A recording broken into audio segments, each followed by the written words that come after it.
heavily involved in the whole CrossFit scene, and CrossFit really preached the whole paleo diet. My initial interest was around that, eating at home that way, and I thought it really worked for me, and a lot of people that I knew were eating that way. And then the franchise became available, so I decided to jump into that. And you know, it wasn't probably a successful kind of franchise, but there was a lot going against it, you know, mining downturn and a lot of things that we had to contend with in Mackay's local economy that kind of affected that. But I learned a lot from it, and I think what I learned was that, you know, cooking from scratch is really important. You know, making things from fresh products that aren't processed, aren't out of a bottle, aren't out of a packet. And I've kind of kept that methodology with the Grazing Goat. Grazing obviously refers to eating, and I guess a goat kind of eats anything. So I've kind of focused on everyone's kind of eating preferences and looked at that across the board: gluten-free, dairy-free, vegan, vegetarian, and then normal. So I brought in a range of kind of normal options if you never had under Paleo Cafe: normal bread, normal chips, normal burgers. But I think people can really taste the difference in the fact that it is kind of freshly made as opposed to processed kind of food and that type of thing.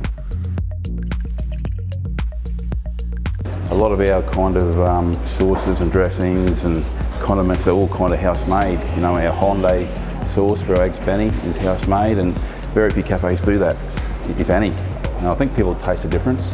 One, it's better for you, and two, it tastes better. That's our point of difference, I guess, and you know, that's our core that I don't want to go away from. The Greater Whitsundays Food Network comprises, you know, a lot of local producers, and one, I wanted to support them.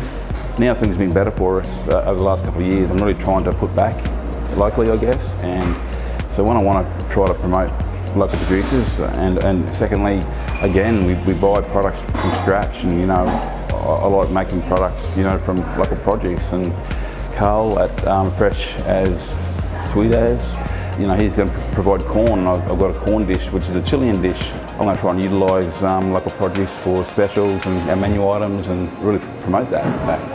Funnily enough, Carl's farm is right beside where I grew up, on a cane farm. So I went out and had a look at Carl's farm. He not only does corn, but he does heirloom tomatoes, that type of thing. So I've used kind of Freckle Farm quite a bit as well, you know, quality kind of meat products. Also just putting back into the local economy. Obviously our local producers have to then, you know, put money back in the local, have money put back in the local economy too, so it all kind of feeds around in a circle. We need to support each other, more so especially now and what we're going through. And I just think it's, you know, better quality as well. You don't know what you're getting from down south. A lot of food businesses have adapted to kind of takeaways and deliveries and that type of thing. And I've done a little bit of that, but I've been prepared to just kind of wait that out a little bit and, you know, do the cafe up and work on a new menu. So when we do reopen, I've got a new menu ready to go and a new cafe look and all that type of thing. But ultimately, if it does drag on and we're only allowed a certain amount of people in the cafe, definitely delivery and kind of takeaway will have to be a key part of your business going forward. And I'll probably look at opening up at nights as well. We don't do night trade yet, but I am, you know, looking at putting a little kind of bar in here, so we can have, you know, a night trade as well.